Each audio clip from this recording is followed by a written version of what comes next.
Praise lord. దేవాతి దేవునికి వందనాలు. ప్రభు నామమున మీ అందరికీ నా ప్రత్యేకమైన వందనాలు, శుభాలు తెలియజేస్తున్నాను. ఈ దినము కొరకు ఏర్పాటు చేయబడిన దేవుని వాగ్దానము యెషయా గ్రంథము 43వ అధ్యాయము 18, 19 వచనాలు. మునుపటి వాటిని జ్ఞాపకము చేసుకొనకుడి, పూర్వకాలపు సంగతులను తలంచుకొనకుడి.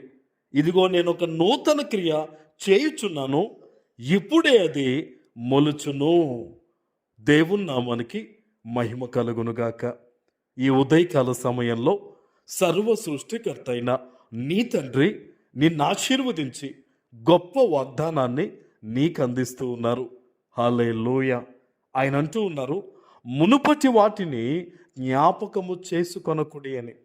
గతించిన సంవత్సరము నీ జీవితంలో ఏదైతే నీకు ఇబ్బంది ఎదురైందో, కీడు జరిగిందో, నీవు అనుకున్న పని ఏదైతే జరగలేదో వాటిని ఈ సంవత్సరములో దేవుడు జ్ఞాపకము చేసుకోవద్దు అంటున్నారు. బహుశా నువ్వు అనుకోవచ్చు, నా వ్యాపారం అప్పట్లాగే ఉంటుందేమో, నా బిడ్డలు అప్పటిలాగే ఉంటారేమో, నా స్థితిగతులు మునుపటి సంవత్సరం వలె ఉంటాయేమో అని నువ్వు అనుకుంటున్నావు. కానీ దేవుడు అంటూ ఉన్నారు, వాటిని ఎంత మాత్రం కూడా నువ్వు జ్ఞాపకం చేసుకోవద్దు. ఈ 2026వ సంవత్సరంలో నూతనమైన కార్యాలు దేవుడు నీ పట్ల ఆయన చేయబోతూ ఉన్నారు. నీ చేతి పని విషయంలో, నీ ఉద్యోగ వ్యాపార విషయంలో, నీ జీవిత విషయంలో, నీ బిడ్డల విషయంలో దేవుడు నూతనమైన కార్యాలు చేయబోతున్నారు. ఈ 2026వ సంవత్సరంలో ఉన్నతమైన స్థితిగతులకు మీరు వెళ్ళబోతూ ఉన్నారు. మంచి దీవెనలతో చెప్పాలంటే, ఇదిగో నీ గిన్నె నుండి పొర్లుచున్నదనే వాగ్దానం ప్రకారంగా దేవుడు మీ జీవితాల్ని ఆయన ఆశీర్వదించబోతూ ఉన్నారు. హల్లెలూయా.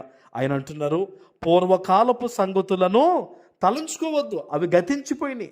దీవెనకరంగా ఉండాల్సిన దినాలు బహుశా కొన్ని నీ ప్రవర్తన వల్ల, కొంతమంది వల్ల కీడు జరిగింది, కానీ అవన్నీ కూడా గతించిపోయినాయి.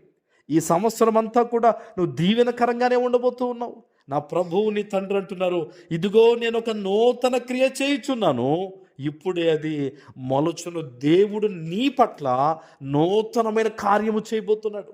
నీ ప్రార్థన దేవుడు విన్నాడు గనుకనే, నీ హృదయ అంతరంగాన్ని దేవుడు ఎరిగినవాడు గనుకనే ఈరోజు దేవుడు నిన్ను ఆశీర్వదిస్తూ చెప్తున్నారు, నేను నీ పట్ల నూతనమైన కార్యం చేయబోతున్నానని.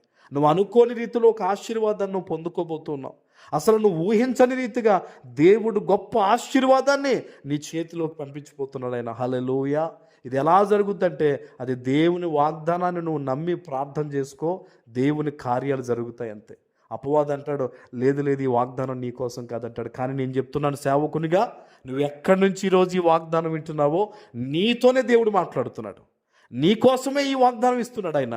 నువ్వు నమ్ము, దేవుని మీద విశ్వాసం ఉంచు, దేవుడు ఒక నూతనమైన కార్యాన్ని ఈరోజు నీ పట్ల చేయబోతున్నాడు. విశ్వాసం ఉంచు, చేతులెత్తి ప్రార్థించు, ప్రభువా నీవు ఇచ్చిన ఈ వాగ్దానం నేను నమ్ముతున్నాను, నా కోసమే నువ్వు ఇచ్చావు, ఈ వాగ్దానం నా పట్ల నెరవేర్చు నాయన. నేను నీ చిత్తానుసారంగా జీవిస్తాను ప్రభువా, నీ కొరకు నేను జీవిస్తాను తండ్రి, నన్ను బలపరిచి నన్ను వాడుకో నాయన, నా పట్ల నెరవేర్చు ప్రభువా నీ మాటని. ఈరోజు నువ్వు ఎక్కడి నుంచి వాగ్దానం విన్నావో మోకరించి వాగ్దానం ఎత్తిపెట్టి ప్రార్థన చేయి.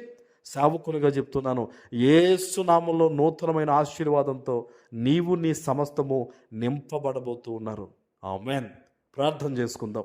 పరిశుద్ధుడా, ప్రేమ కలిగిన తండ్రి, మీకు వందనాలు. ఈ ఉదయకాల సమయంలో మీరిచ్చిన ఈ గొప్ప వాగ్దానము ప్రతి బిడ్డ జీవితంలో నెరవేర్చి స్థిరపరచమని యేసు నామమున ప్రార్థిస్తున్నాను తండ్రి. ఆమేన్.